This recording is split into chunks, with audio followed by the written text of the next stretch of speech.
Forward match.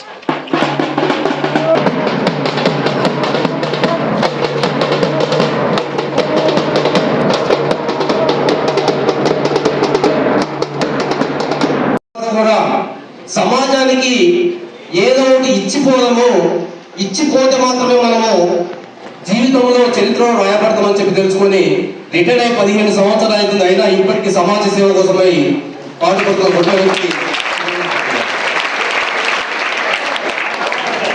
ప్రతి ఒక్కరూ మీకోస్తే మీ లోపల ఎంతో కొంత మార్పు సంభవిస్తుంది. దానికోసం మీరందరూ సిద్ధమేనా? ఎంతమంది సిద్ధము?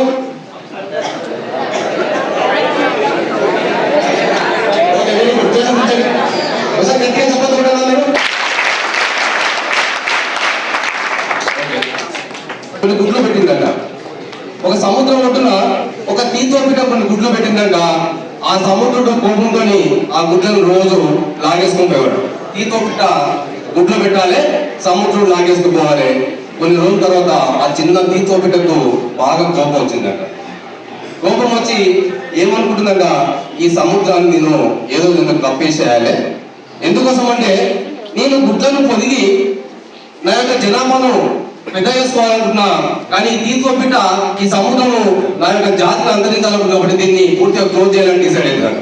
అనుకొని రోజు ఓనాడు సంకల్పం ఏమని తీసుకుంటుంది అంటే సముద్రాన్ని కప్పేయగలుగుతా తీతోపిట అనుకుంటే, కానీ సంకల్పం తీసుకుందంట ఏమని, సముద్రాన్ని కప్పేయాలి అనుకున్న తర్వాత అది ఏం చేసిందంట, రోజు ఆ మట్టి లోపల కొడుకులంగా ఆ మట్టిని తీసుకొని పోయి సముద్రంలో పారబోస్తుందట.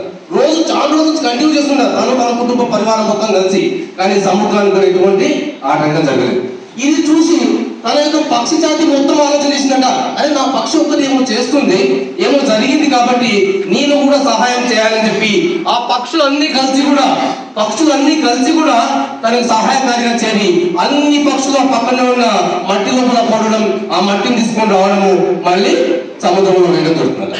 ఇదంతా ఒకరి నుంచి ఒకరికి తెలిసి చిట్ట చివరికి వైకుంఠంలో ఉన్న గరుత్మంతుడు తెలిసిందట. ఎవరు తెలిసిందట? గరుత్మంతుడు ఎవరు? పక్షి జాతి యొక్క కింగ్ రాజు కదా. అప్పుడు ఆ పక్షి రాజు యొక్క కింగ్ గరుత్మంతుడు ఏం చేసిందట, వైకుంఠంకి వెళ్ళి భూమి మీదకి వచ్చి పెద్ద పెద్ద కొండలన్నీ తీసేసి సముద్రంలో పాడేస్తున్నాడు. అయితే ఒక రోజు విష్ణుమూర్తికి డౌట్ వచ్చిందంటే ఎక్కడ పోదామని. అదే గరుత్మంతుడు ఎక్కడ పిలవండి, కొంచెం బయటికి పోవాలని అడిగినట్టు. అడిగితే అక్కడ ఉండే పరివారం ఏం చెప్తుంట, గరుత్మంతుడు లేడు, లీవ్ పెట్టేసిండు, ఇంటికి భూలోకం వెళ్ళిపోయినాడు. ఎందుకంటే ఇట్లా సో జరిగింది కాబట్టి అడిగిపోయాడు. వెంటనే వైకుంఠంలో విష్ణుమూర్తి భూలోకానికి వచ్చి ఏం చెప్పినట్టు, ఏమైందంటే లేదు నా జాతికి ఇట్లా అయింది కాబట్టి, నా జాతిని కాపాడుకునే ఆవశ్యకత నాకు ఉంది కాబట్టి దానికోసం నేను వైకుంఠం వీడి కిందికి వచ్చిన రాజు కాబట్టి నాకు సహాయం చేయండి. అప్పుడు సముద్రంలో ఉన్న సముద్రుని బయటికి పిలిచి ప్లస్ ఆ తీర్చిపెట్టుతో మాట్లాడిపించినట్ట, ఏమి నువ్వు ఇలా గుడ్డు తీసుకుపోవడం కోపంగా చేయడం తప్పు కదా, కాబట్టి ఆ పిట్టకు సంబంధించిన గుడ్లను మొత్తం ఇచ్చేయని చెప్పి పిట్ట కూడా ఏమని చెప్పినట్ట విష్ణుమూర్తి, నువ్వు ఈ సముద్రం ఒడ్డునే గుడ్లు పెట్టుకోవడం తప్పు కాబట్టి కొంచెం దూరం పెట్టుకో అని చెప్పి సహాయం చేసి రెండింటికి పంచాయతీ చెప్పినట్ట. అయితే ఇక్కడ గమనించాల్సిన విషయం ఏంటంటే, ఒక చిన్న తీతూపిట్ట తను సంకల్పం చేసుకుంటే, తను సాధించాలనుకుంటే ఎక్కడో వైకుంఠంలో ఉన్న విష్ణువు భూమికి దిగొచ్చుండు, భూగర్భంలో ఎక్కడో ఉన్న సముద్రుడు బయటకు వచ్చుండు. ఇంత గొప్ప స్థాయిలో ఉండి ఇంత గొప్ప విద్యాబుద్ధులు వేసి మీరు సంకల్పం చేసుకుంటే, మీరు సాధించాలనుకుంటే సాధించలేరా? ఒకసారి మీరు ఆలోచించుకోండి. ఒక చిన్న తీతూపిట్ట సాధించగలిగింది, ఒక చిన్న ఏంటి పనికి రావాలనుకున్నది తను చేయలేదనుకున్నది, కానీ ప్రపంచంలో ఉన్న తన జాతిని మొత్తం ఏకం చేసింది. ఎక్కడో వేరే లోకంలో ఉన్న దేవుళ్ళని కిందికి దించింది, సముద్రంలో ఉన్న సముద్రాన్ని బయటకు తీసుకురాగలిగింది. నువ్వు అనుకుంటే సాధించలేవా? ఒకసారి ఆలోచించగలుగుతున్నా. మనం అనుకుంటే ఏదైనా సాధించవు. కావాల్సింది ఒకటే, దానికి సంకల్ప బలం. ఆ సంకల్ప బలం కోసం మనం పని చేయాలి. మనం అనుకున్న దానికోసం ప్రయత్నం. ఇంతకుముందు నేను ఒక అబ్బాయిని కలిసిన ఇక్కడ, ఇంతకుముందుకే మీ సార్ గారు ప్రిన్సిపాల్తో మాట్లాడుతున్నప్పుడు కార్తీకేయ ఒక బాబుని కలిసిన. ఆ బాబు ఏం చెప్పిందంటే 6th క్లాస్ మేబీ శివకార్తీకేయ అని చెప్పాడు బాబు పేరు. ఏం చేస్తావు బాబు నువ్వు అంటే, నేను డాక్టర్ని అయితే సార్ అన్నాడు. అతను కాన్ఫిడెన్స్ చూస్తున్నాను. నేనే ఆశ్చర్యపోయినా. నువ్వేమైతావు అంటే, నేను డాక్టర్ అవుతాను. డాక్టర్ ఎందుకు కావాలనుకుంటున్నావు?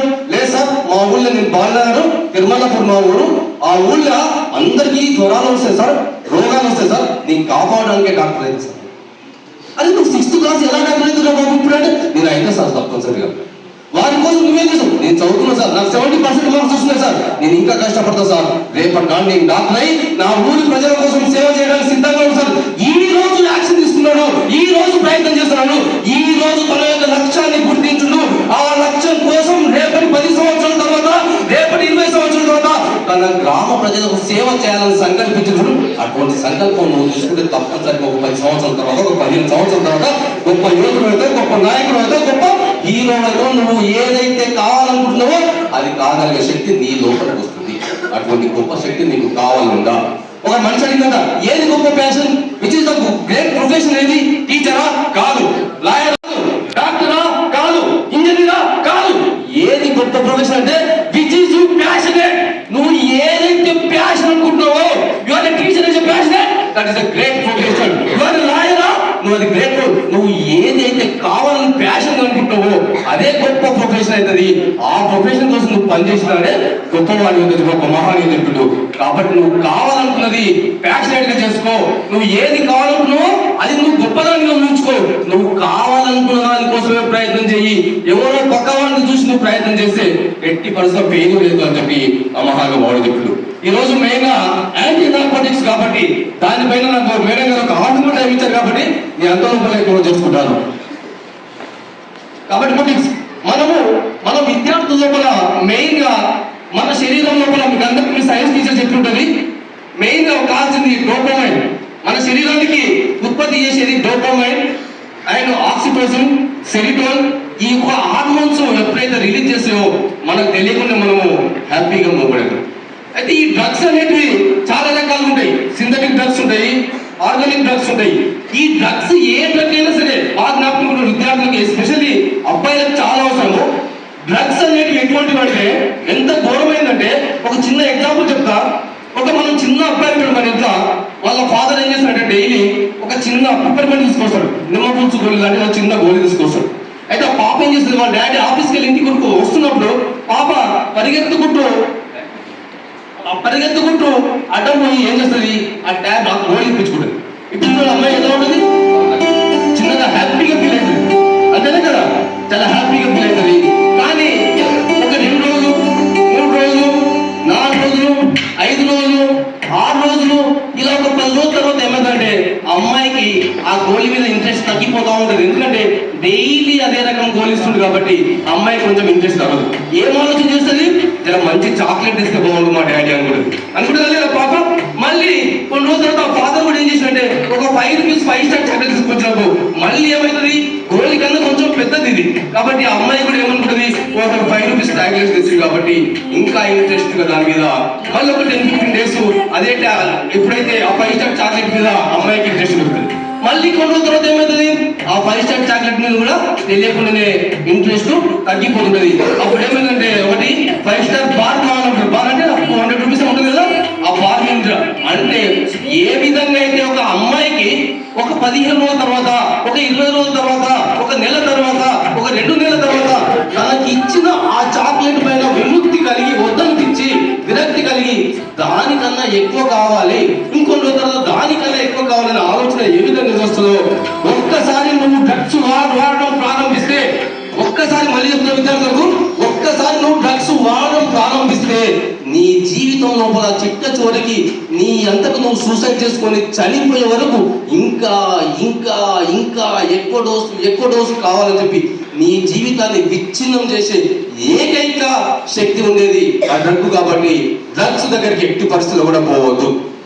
డ్రగ్స్ అలవాటు కావడానికి 10 స్టెప్స్ ఉంటాయి. మెయిన్ గా 10 స్టెప్స్ ఉంటుంది. మొట్టమొదటి స్టెప్స్ అందరికీ చెప్తున్నాను, డ్రగ్స్ అంటేనే 10 స్టెప్స్ ఉంటాయి. మొట్టమొదటి స్టెప్ ఏంటంటే స్పెషల్లీ మన యొక్క స్నేహితులు. అందుకే మహానుభావులు అన్నాడు, యావరేజ్ నీ చుట్టూ ఒక 5 మంది స్నేహితుల గురించి చెప్పరా బాబు, నువ్వేమైతావో, నువ్వు ఎలాంటి వాడో నేను చెప్తా అని చెప్పాడు. కాబట్టి నీ స్నేహితుల గురించి మీరు ఆలోచన చేయండి. నీ స్నేహితులు వాళ్ళు ఎటువంటి ఉన్నారు, నీ స్నేహితులు మంచి వాళ్ళు ఉన్నారా, నీ స్నేహితులు చెడ్డ వాళ్ళు ఉన్నారా? అందుకే స్నేహితులు 3 రకాలని చెప్తారు. స్నేహితులు 3 రకాలు. ఒకరెవరు విఫల స్నేహితులు, రెండోరు సఫల స్నేహితులు, మూడోరు సుఫల స్నేహితులు. విఫల స్నేహితులు అంటే మీకు తెలుసు, మహాభారతంలో కూడా ద్రుపదుడు అండ్ ద్రోణాచార్యుడు. ద్రోణాచార్యుడు మంచి ఫ్రెండ్స్ చిన్నప్పుడు, కానీ చిన్న విషయాన్ని కొట్లాడి విడిపోయి కురుక్షేత్ర యుద్ధానికి దారి తీసి చాలా మంది తెలిసిన వాళ్ళు కూడా ఐడియా ఉంటుంది.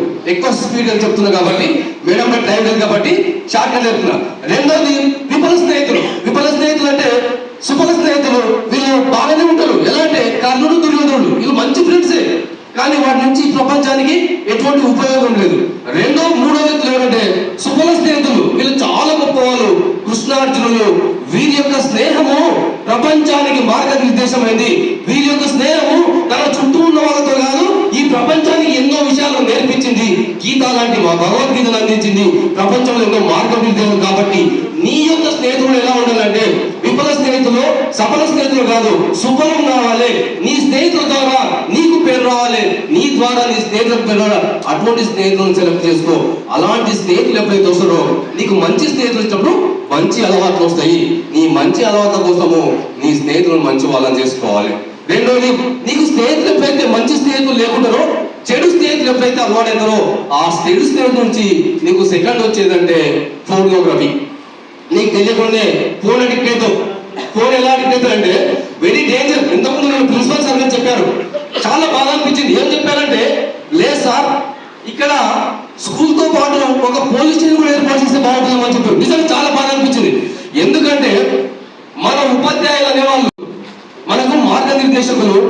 మన ఉపాధ్యాయులకు మన మీద ఎటువంటి అభిప్రాయాలు అంటే, మా విద్యార్థులు నా పుత్రుల కన్నా గొప్పవాళ్ళు, నా పుత్రుల కన్నా గొప్పవాళ్ళని ఎప్పుడైతే నీ పైన అభిప్రాయం వస్తుందో ఆ రోజే నువ్వు బాగుపడుతుంది. ఎప్పుడైతే ఇక్కడ నీ యొక్క ఫోటోగ్రఫీ ఫోన్, ప్రతి ఒక్కరి దగ్గర ఫోన్ ఉంటుంది. మీ పేరెంట్స్ కూడా ఫోన్ వాడొద్దని చెప్తున్నారు, కానీ మీ ఫోన్ ద్వారా మీ యొక్క జీవితాన్ని నాశనం చేసుకోగలుగుతున్నారు.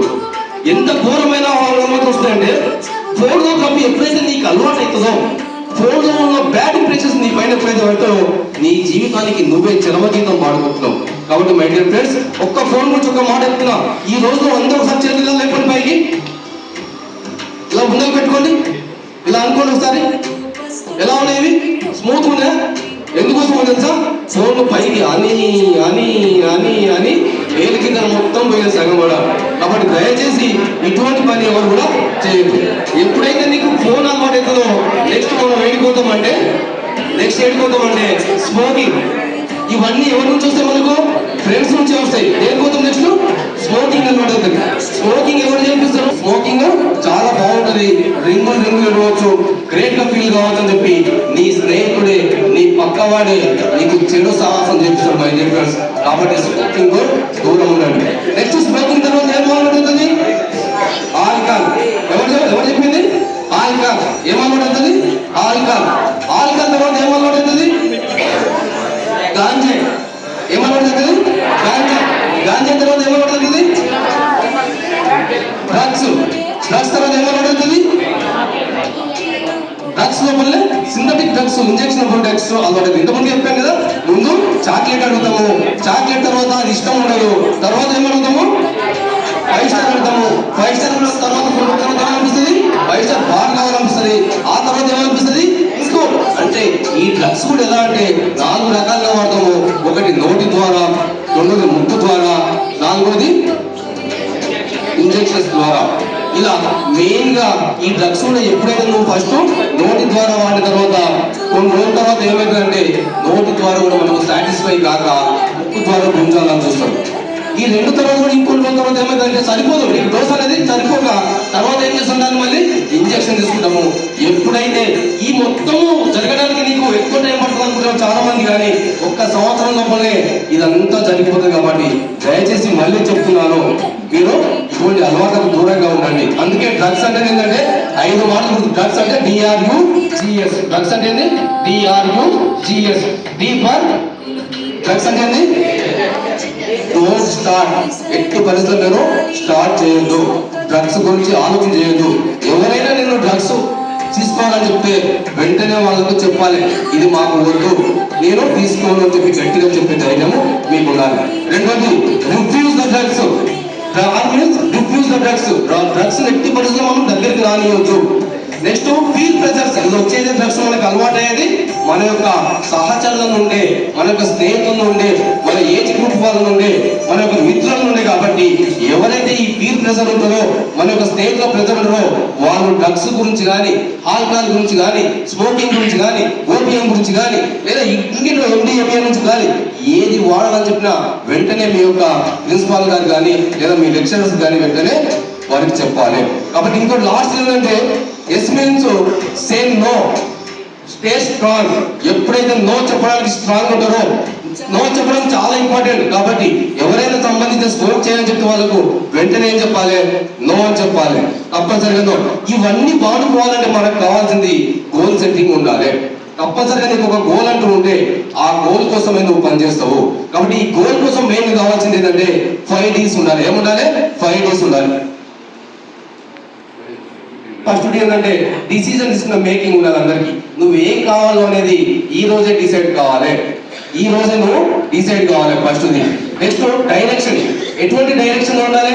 నీ ఏ డిసిజన్ తీసుకున్నావో, నువ్వు ఏం కావాలనుకున్నావో, ఎవరైనా బికమ్ IAS కావాలనుకున్నావా, IPS కావాలనుకున్నావా, లెక్చరర్ కావాలనుకున్నావా, లేదా నువ్వు ఒక గొప్ప మేధావి కావాలనుకున్నావా? డైరెక్షన్ ఎలా ఉండాలంటే ఈ రోజు నువ్వు ఏం చేయాలని చెప్పి టూ-డూ లిస్ట్ తయారు చేసుకోవాలి. ఈ రోజు నువ్వు ఏం చేయాలి, ఈ రోజు మీ సార్ చెప్పిండు దీనికోసం నువ్వు ఏం చేయాలని చెప్పి దానికోసం తయారు చేసుకోవాలి. ఈ నెలలో నువ్వు ఏం చేయాలి, ఈ సంవత్సరం ఏం చేయాలి. ఎంత పర్ఫెక్ట్ డైరెక్షన్ ఉండాలంటే ఈ సంవత్సరం 10th క్లాస్ వాళ్ళు, ఇంటర్మీడియట్ వాళ్ళు ఈ రోజే చెప్పాలి, నాకు ఈ సబ్జెక్ట్ లోపల ఇన్ని మార్క్స్ వస్తాయి సార్, నాకు ఇంగ్లీష్ లోపల ఇన్ని మార్క్స్ వస్తాయి, 10th లోపల నాకు ఇన్ని పాయింట్స్ 9.3 వస్తుంది, 9.4 వస్తుంది, 9.5 వస్తుంది, 10 GPA వస్తుంది సార్ అని చెప్పి ఈ రోజు చెప్పగలగాలి. ఎంత పర్ఫెక్ట్ చెప్పగలగాలంటే ఏ పాయింట్ లోపల, ఏ సబ్జెక్ట్ లోపల ఎన్ని మార్క్స్ వస్తాయి డైరెక్షన్ ఉండాలి. అటువంటి డైరెక్షన్ చేయాలి. రెండోది ఏంటంటే అతి ముఖ్యమైనది ఏంటంటే డిసిప్లిన్. చాలా ఇంపార్టెంట్ డిసిప్లిన్. డిసిప్లిన్ గురించి ఒక చిన్న విషయం చెప్తాను నేను. మీకు అందరికి తెలుసు మన గాడ్ ఆఫ్ క్రికెట్ ఎవరండి? సచిన్ టెండూల్కర్. ఎవరు? సచిన్ టెండూల్కర్. ఆయన ఫ్రెండ్ ఒక ఫేమస్ క్రికెటర్ ఉంది, తెలుసా మీకు? ఎవరికన్నా పెద్ద సార్ వాళ్ళకి తెలిసి ఉండొచ్చు. తెలుసు సార్? సార్ వినోద్ కాంబ్లీ, చాలా మంది తెలుసు వినోద్ కాంబ్లీ. వీళ్ళిద్దరికన్నా గొప్ప క్రికెటర్ ఉన్న వాళ్ళ ఫ్రెండే, చాలా మంది తెలుసు, నాకు తెలియదు. అనిల్ గౌరవ్, పేరు విన్నది ఎవరన్నా? అనిల్ గౌరవ్. వీళ్ళ యొక్క గురువు ఎవరు? రమాకాంత్ అచ్చరేకర్. ఎవరైనా? రమాకాంత్ అచ్చరేకర్. ఇది నిజం స్టోరీ, ఇదే నేను చెప్పడం కాదు, ఇప్పటికీ మీరు నెట్లో కొట్టుకోబడుతుంది. రమాకాంత్ అచ్చరేకర్ గారికి అతి ముఖ్యమైన శిష్యులు ముగ్గురు. ఒక అతను సచిన్ టెండూల్కర్, రెండో వారు ఎవరు? వినోద్ కాంబ్లీ, మూడో వ్యక్తి ఎవరు? అనిల్ గౌరవ్. ఎవరు?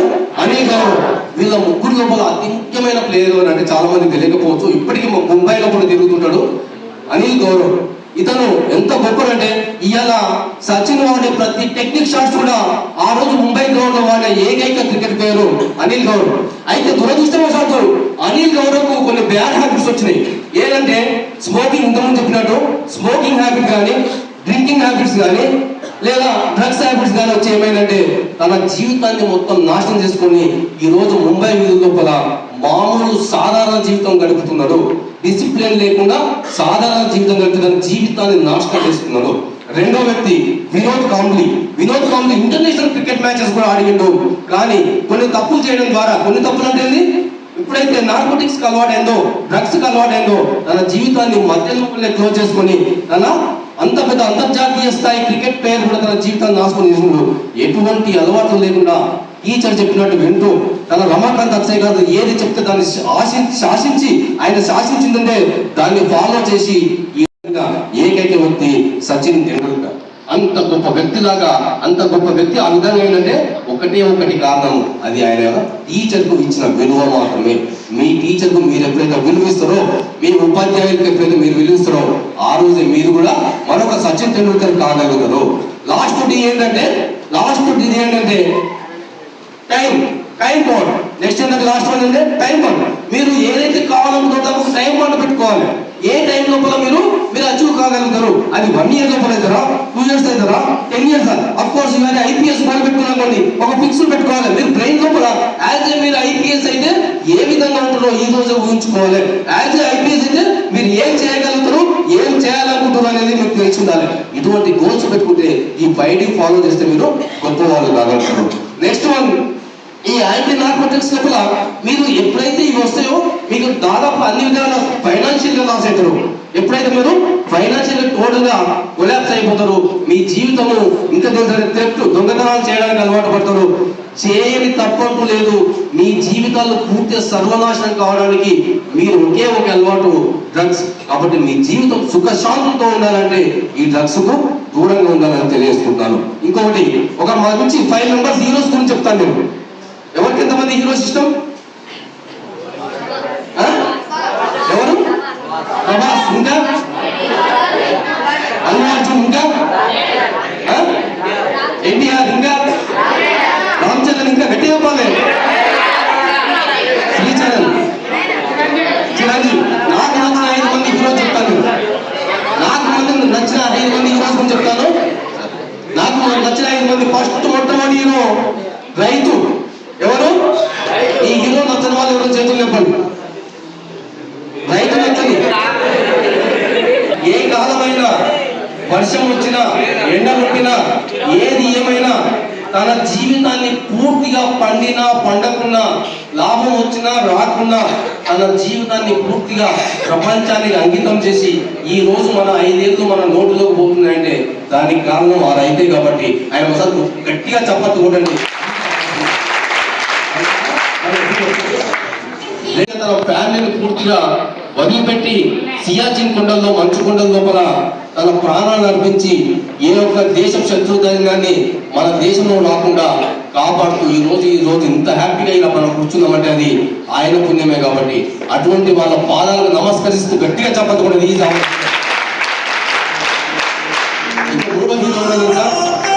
Hour teacher, hour teacher.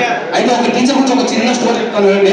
ఒక రోజంట ఒక క్లాస్ లోపల, ఇంటర్మీడియట్ సెకండ్ ఇయర్ క్లాస్ లోపల ఒక చిన్న దొంగతనం జరిగిందంట. ఒక చిన్న స్టెప్ జరిగిందంట.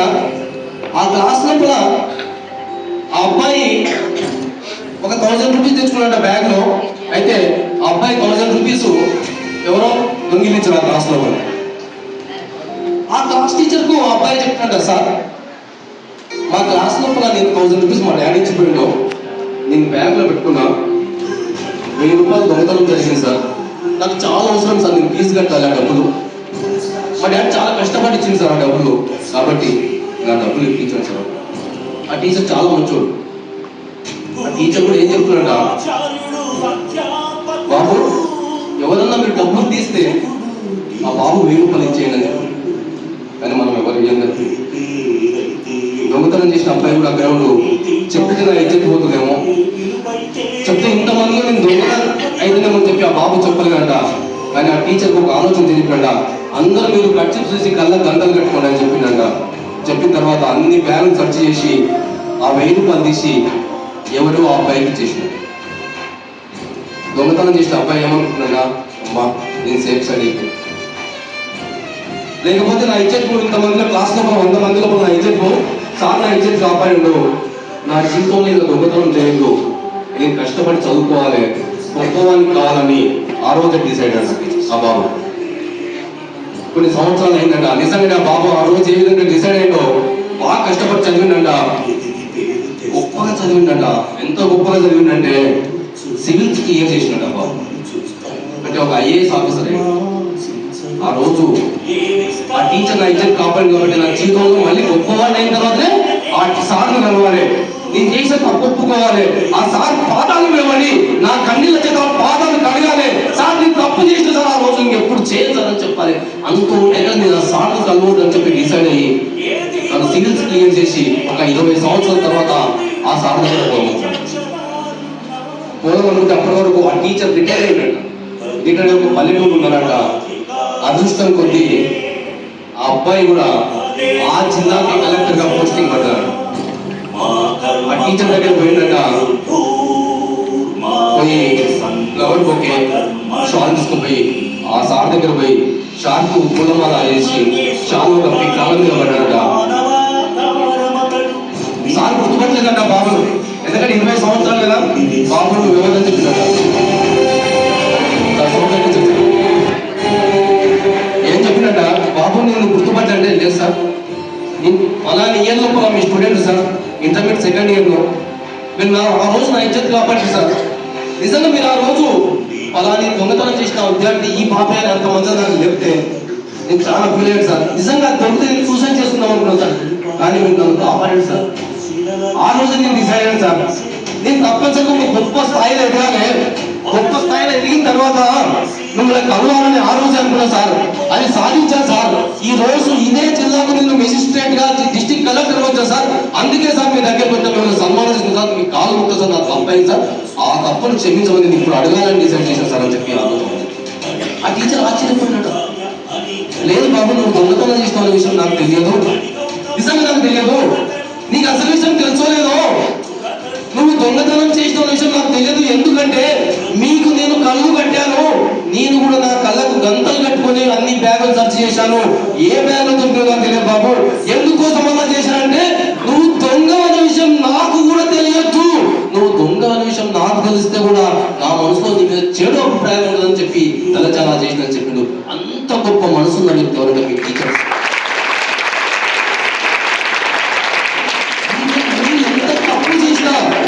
మీరు ఎటువంటి తప్పు చేసినా ఆ తప్పు కూడా వాళ్ళు బాధించరు, ఆ తప్పు కూడా వాళ్ళు చేసినందుకు వీలు కావాలని చెప్పి ఆశించే గొప్ప వ్యక్తి. నిజంగా ఒక విషయం చెప్పాలంటే టీచర్స్ ఎలా ఉంటారంటే వాళ్ళ యొక్క పిల్లలు గొప్ప వాళ్ళైతే మీకు ఇట్లా ఒక స్టేట్ ర్యాంక్ వస్తే, ఒక గొప్ప జాబ్ వస్తే ఎలా చెప్తారు తెలుసా? నా స్టూడెంట్ స్టేట్ ర్యాంక్ వచ్చిన గొప్పగా చెప్పుకునే వ్యక్తి ఎవరైనా ఉంటారంటే అది టీచర్ ఒక్కడే. కాబట్టి అటువంటి గొప్ప వ్యక్తి ఒక గట్టిగా చెప్పాలి కొట్టే వాళ్ళకు.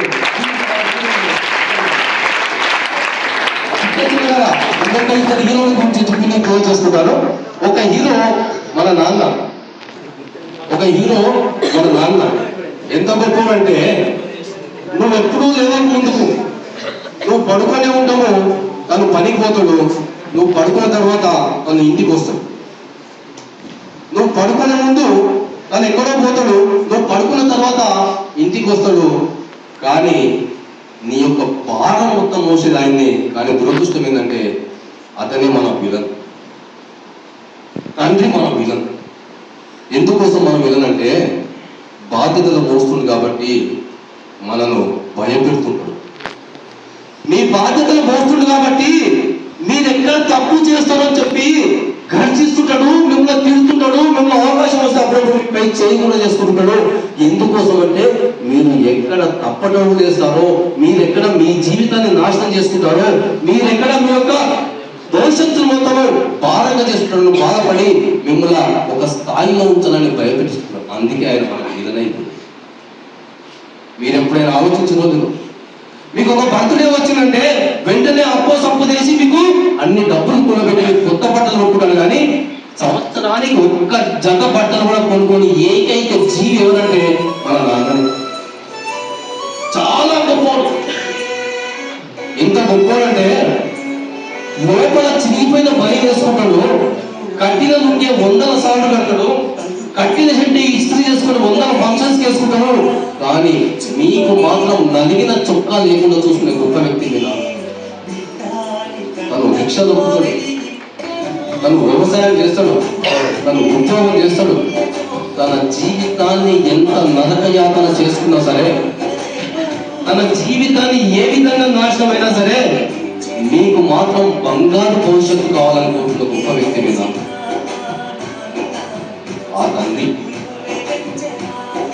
ఆ తండ్రి ఒక మాట అంటే ఈ రోజు మనం ఎదురు మాట్లాడుతున్నాం. తన సంవత్సరాన్ని మీకోసం ఇస్తున్నాడు, తన జీవితాన్ని మీకోసం ఇచ్చేస్తున్నాడు. తను ఎలా ఉన్నా పడలేదనుకున్నాడు, మీకోసం దేన్నైనా పాలించాలని సిద్ధంగా ఉన్నాడు. ఆ వ్యక్తి ఒక మాట అంటే ఈ రోజు మీరు విలంగా చూస్తుంది. అటువంటి గొప్ప వ్యక్తిని ఏ ఒక్క రోజు ఒక మాట అనుకున్నా మన జీవితానికి మనం పురుషుతా పెడుతున్నాం. ఒక వ్యక్తి అంటే ఒక రోజు వెంకటేశ్వరం దర్శనం చేసుకుని తిరుపతి పోయినంట. ఆ బాబు చిన్న బాబు అంట. వాళ్ళ నాన్న భుజాలను వండించుకొని స్వామి వారిని దర్శనం చేసుకుంటున్నప్పుడు ఆ అబ్బాయికి ఆ రోజు తెలియలేదంట. ఏమనంటే ఒక భగవంతుని దర్శనం చేసుకునేటప్పుడు ఇంకో దేవుని భుజాల మీద కూర్చొని ఆ దేవుని దర్శనం చేసుకుంటున్నావు కదా విషయం నువ్వు ఒక తండ్రి అయినప్పుడు మాత్రమే తెలుస్తుంది నీ యొక్క తండ్రి యొక్క విలువ.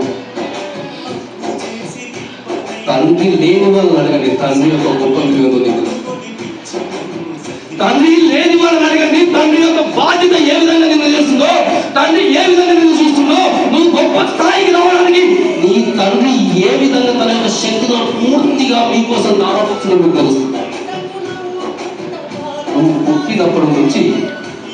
పుట్టినప్పటి నుంచి నీ పాదాలను పట్టుకొని తన ముఖం మీద అనుకుంటాడు. నువ్వు పుట్టినప్పుడే నీ భుజాలను ఎక్కించుకొని తను గాడేకుండు, ఏడుగైకుండు, వివిధ రకాల జంతువులు కావడానికి సిద్ధముండు. నువ్వు గొప్పవాడి కావడానికి మాత్రమే చిన్నప్పుడు తగ్గించుకున్నాడు కానీ చెప్పి ఈ రోజు కూడా తగ్గడానికి సిద్ధంగా అవుతున్నారంటే మీకు చాలా ఆలోచన. తను ఎక్కడో గ్రామాల్లో తిండి కనుక తిప్పదనక రాత్రి పౌరులు కష్టపడి ఎక్కడెక్కడో చిన్న బట్టలు కట్టుకొని అన్ని రకాల వ్యవసాయ పనులు చేసుకుంటూ రిక్షాలు ఎక్కుతూ వివిధ ఉద్యోగాలు కార్మికులుగా పనిచేస్తూ మిమ్మల్ని ఈ రోజు ఈ పాఠశాలలో గొప్ప చిత్రం తీసుకురావాలని తను అన్ని పనులు చేస్తున్నాడే దేనికోసం?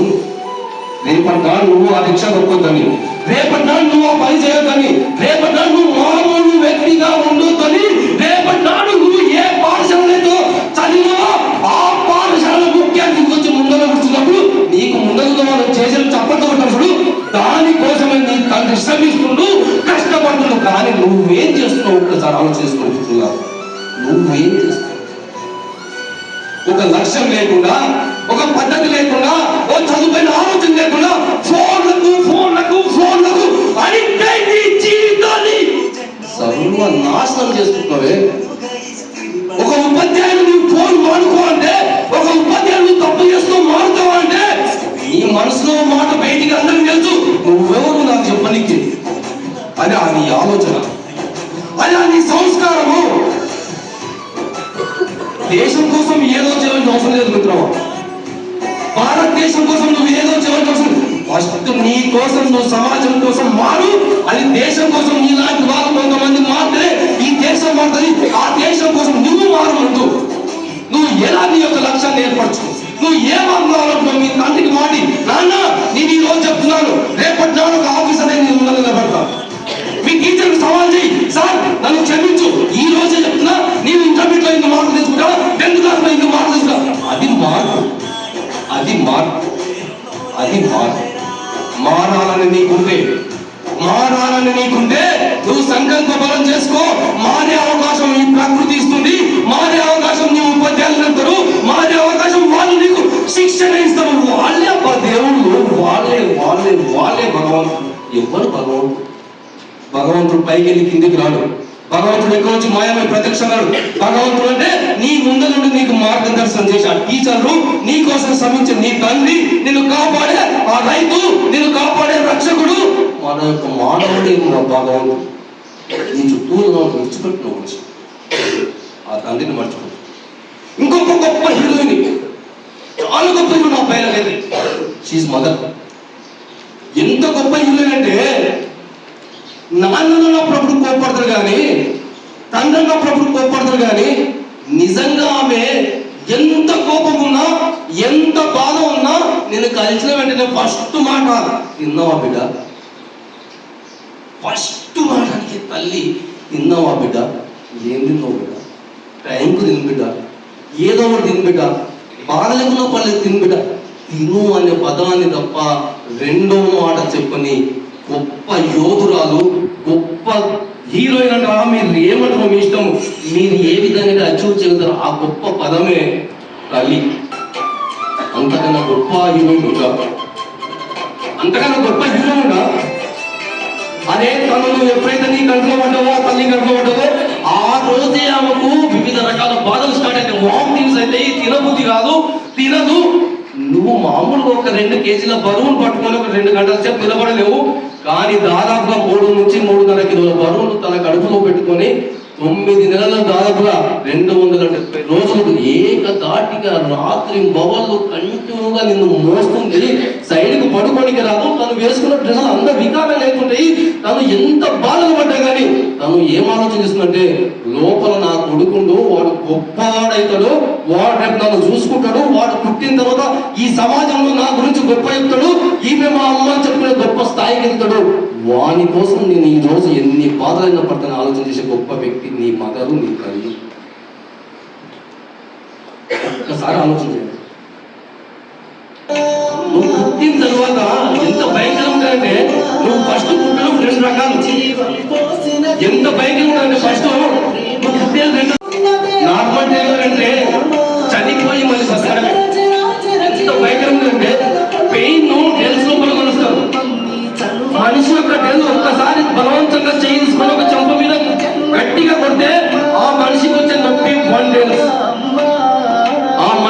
వచ్చే పెయిన్ 1 days.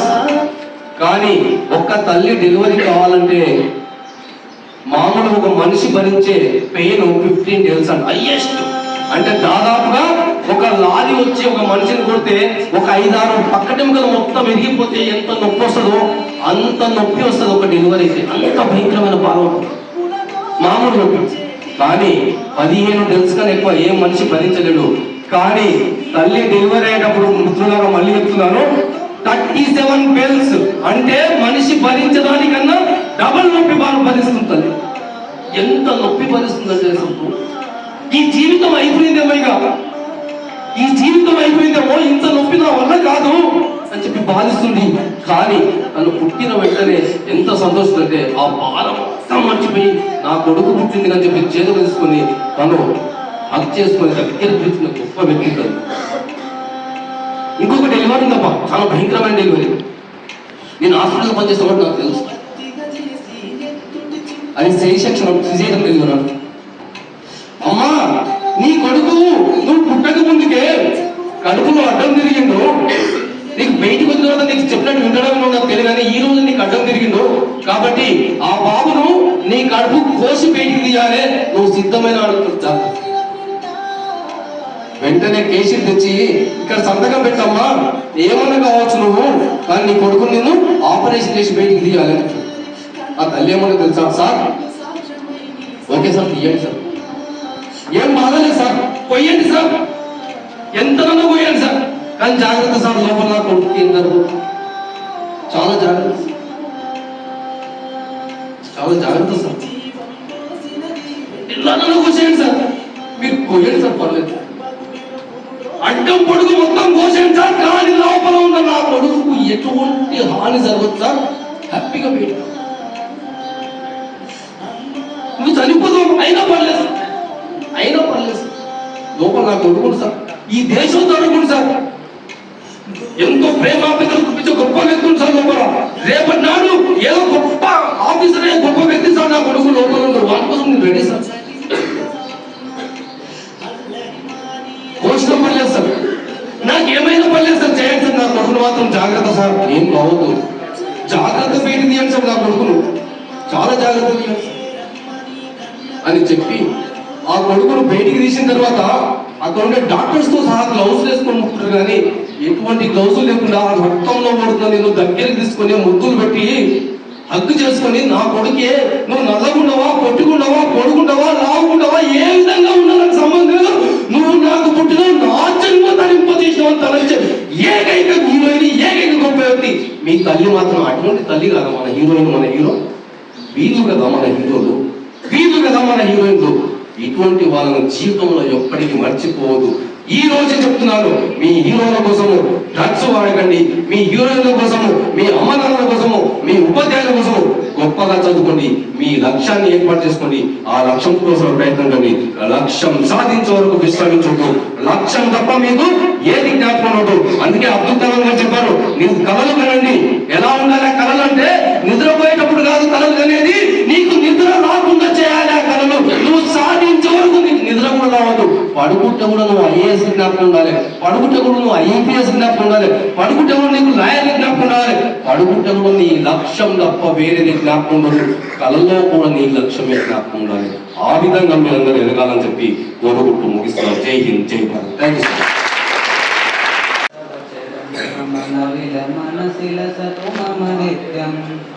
గరుడు గమన తవ చరణ మన విలమన శిలసతు మమ నిత్యం, మమ శిలసతు మమ నిత్యం, మమతా మమ పా గురుదేవ, మమ పా గురుదేవ, మమతా మమ పా గురుదేవ, మమ పా గురుదేవ.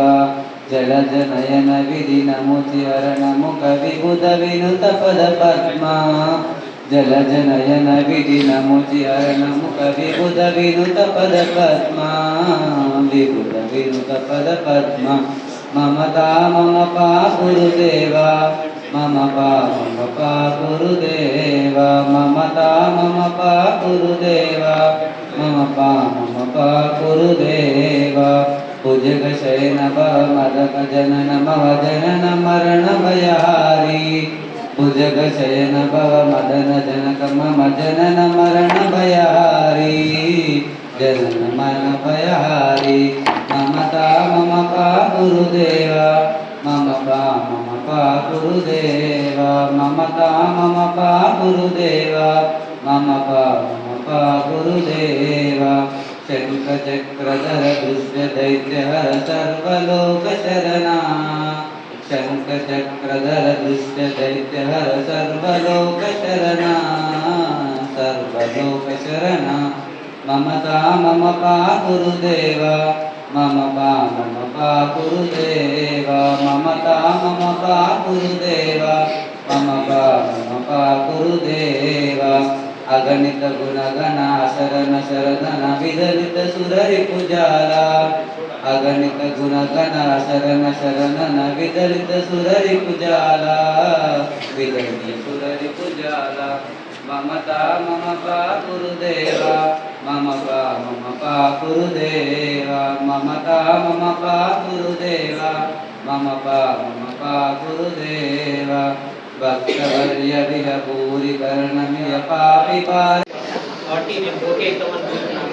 అరే ఎవరు లేరు, అందరూ అబ్బాయిలే, అమ్మాయిలు ఎవరు లేరు. మేడం దగ్గర ఉంది. ఓవర్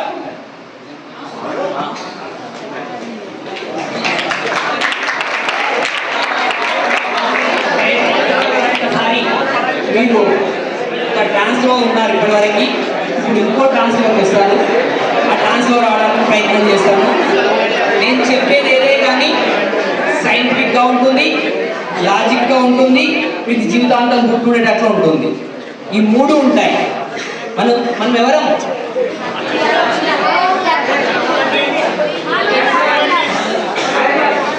గట్టి చెప్పాలి. స్టూడెంట్స్, విద్యార్థులు, అవునా? విద్యను అర్పించే వాళ్ళం. మేము ఇక్కడ చట్టాల గురించి చెప్పడానికి వచ్చాము. అయితే చట్టాల గురించి చెప్పడం క్లాస్ లాగా కాకుండా మీరు హ్యాపీగా ఫీల్ అయ్యి మీరు లైఫ్లో గుర్తుండేటట్లా నేను చట్టాల గురించి చెప్తాను. మనకు మామూలుగా ఊర్లలో కానీ లేకుంటే సినిమాల్లో కానీ లేకుంటే నాకు మహత్యాలు ఉన్నాయని చెప్పేసి నాలుగు ఇట్లా ఉచ్చుకోవడమో చేస్తారు. అవునా? గుచ్చుకున్నా చూసిరా? నేను గుచ్చుకుంటా, మీరు గుచ్చుకుంటారా? పోనీ నేను గుచ్చుకున్న తర్వాత మీరు గుచ్చుకుంటారా? ఎంతమంది గుచ్చుకుంటారు? చేతులు ఎత్తండి. Very good.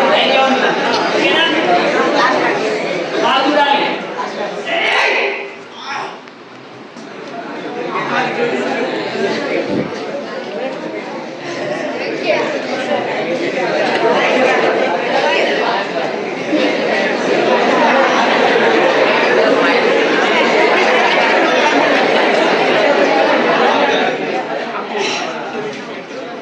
ఎవరు గుచ్చుకుంటారు? రావాలి.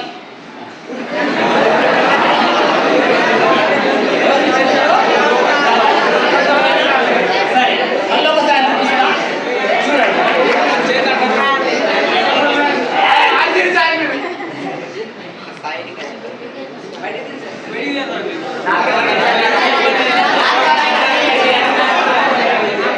రహస్యం ఇది.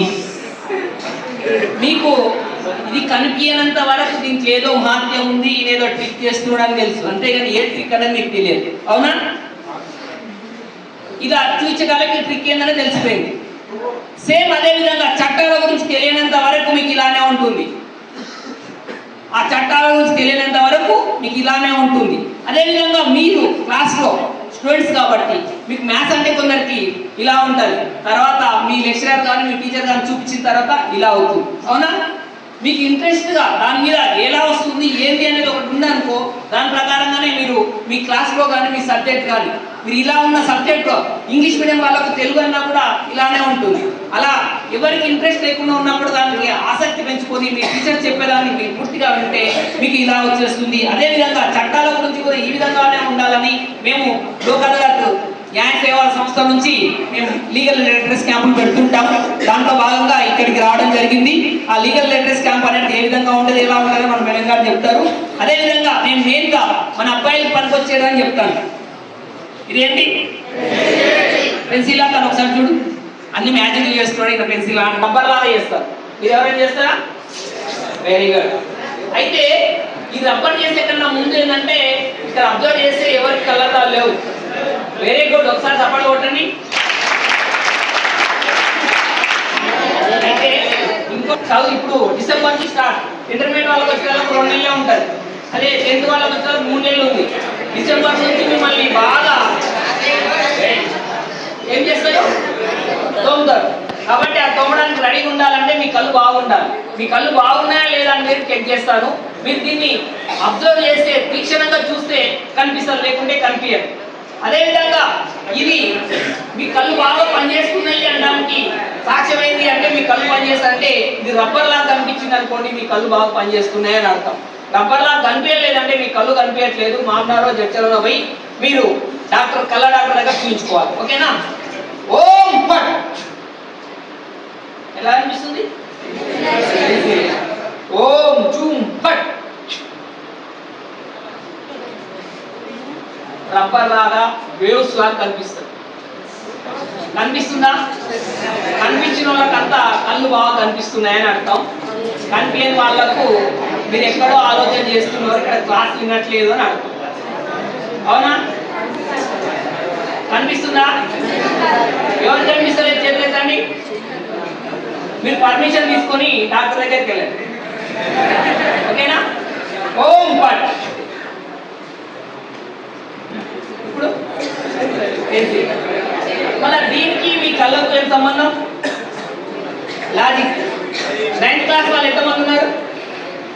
Very good. మీరు సైన్స్ బుక్ పార్ట్ 2 తీసుకోండి.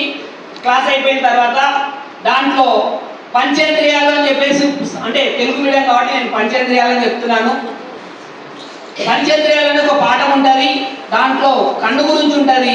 ఆ కన్ను చేసేది ఏంటి అంటే, మనకి ఏదైతే రెటీనా ఉంటుందో ఆ రెటీనా సెకండ్కి 18 నుంచి 20 ఫ్రేమ్ల కన్నా ఎక్కువ చూడలేదు.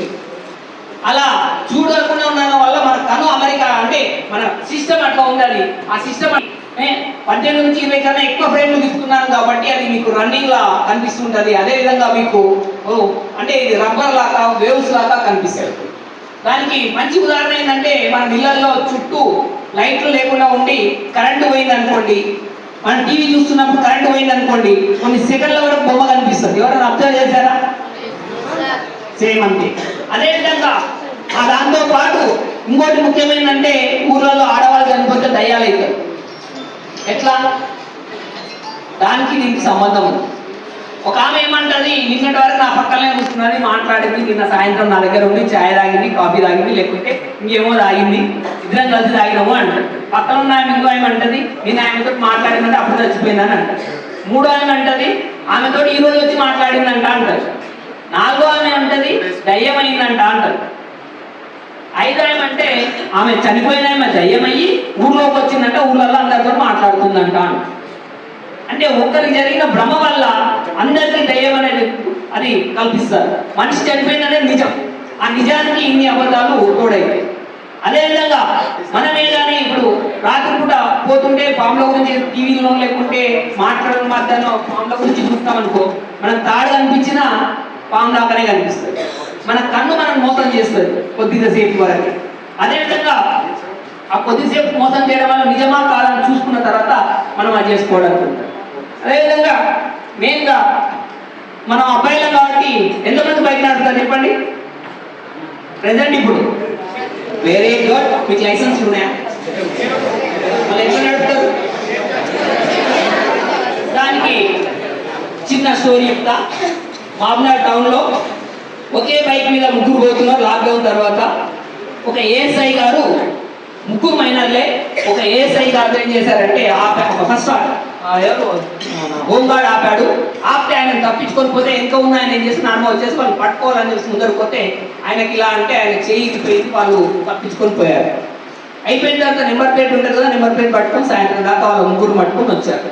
పట్టుకొచ్చిన తర్వాత ఏదైతే హోంగార్డ్ ఉన్నాడో వాళ్ళ ఏఎస్ఐకి దెబ్బ తాకింది కదా, ఆ ఏఎస్ఐకి దెబ్బ తాకింది, ఆయన ఇంటి దగ్గర ఉంటే హాస్పిటల్కి పోతే ఈయన వచ్చిందా, ఆ పిల్లలు వచ్చినాడు, కొట్టాడు.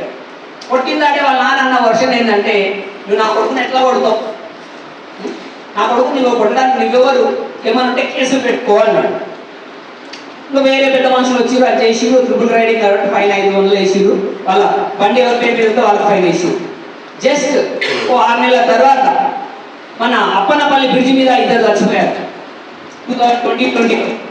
వాళ్ళు ఎన్ని గంటసేపు వీళ్ళే ఈ ముగ్గురులో ఇద్దరు చచ్చిపోయారు. ఇదే తండ్రి గవర్నమెంట్ హాస్పిటల్లో ఇదే ఏఎస్ఐ గారు పోస్ట్ మార్టం చేయడానికి అక్కడ రిపోర్ట్ రాస్తున్నారు. అదే హోంగార్డు అక్కడే ఉన్నాడు. అయ్యా 6 నెలల కిందట నీవు నీ కొడుకును మీరు మంచిగా పెట్టుకుంటే నీ కొడుకు ఉండేవాడు. ఒక అధికారిని వ్యతిరేకించావు, అదేవిధంగా నీ బాబుని నీవు సరిగ్గా పెట్టుకోలేదు. 12 గంటల రాత్రిలో మైనర్ అబ్బాయి పోవాల్సిన అవసరం ఏంది? ఆ రాత్రిలో పోయాడు, నీ కొడుకే లేకుండా పోయాడు. నీ ప్రేమ అనేది ఇలా ఉంటుంది. అదేవిధంగా ఆ రోజే మేము చెప్పాం నీ బాబుకి ఇంకోసారి బండి ఇవ్వకండి అని చెప్పేసి. ఆ తండ్రి వినలేదు, ఆ కొడుకు వినలేదు. లాస్ట్కి ఏమయ్యారు? చనిపోయాడు. కాబట్టి మైనర్ బాగా ఎందుకు నడపొద్దు అంటామంటే మీరు బండి చేతికి వస్తే అది ఏ స్పీడ్లో పోవాలి ఎట్లా అనేది కంట్రోల్ చేయలేదు. మ్యాక్సిమంగా మీరు ఆవేశాల్లో కాకుండా మీరు ఒక ఉత్సాహంలో ఉంటారు. ఆ ఉత్సాహంలో ఉండడం వల్ల దాన్ని కంట్రోల్ చేయలేక ముందర జరిగేది ఏంది అనేది తెలియక దాన్ని కంట్రోల్ చేసే కెపాసిటీ లేక మీరు కింద పడటమో లేకుంటే వేరే వాళ్ళకి యాక్సిడెంట్ చేయడమో అది అవుతుంది. తర్వాత ఏమవుతుంది? ఇట్లా తల్లిదండ్రులు మిమ్మల్ని కోల్పోవడం జరగవచ్చు. అదేవిధంగా మైనర్లు ఎవరైనా యాక్సిడెంట్ చేసినా కంపల్సరీ కేసులు అవుతాయి. అదేవిధంగా ఎవరైతే మీరు గుద్దుతారో వాళ్ళకు ఎవరికి డబ్బులు రావు. అదేవిధంగా ఇప్పుడు ఏదే కానీ ఒక వెహికల్ కానీ తీసుకున్నారు అనుకోండి, ఒక కార్ తీసుకున్నాను నా ఇష్టం వచ్చినట్లు నేను పోతా అంటే పోవడానికి లేదు. అతనికి కొన్ని రూల్స్ ఉంటాయి.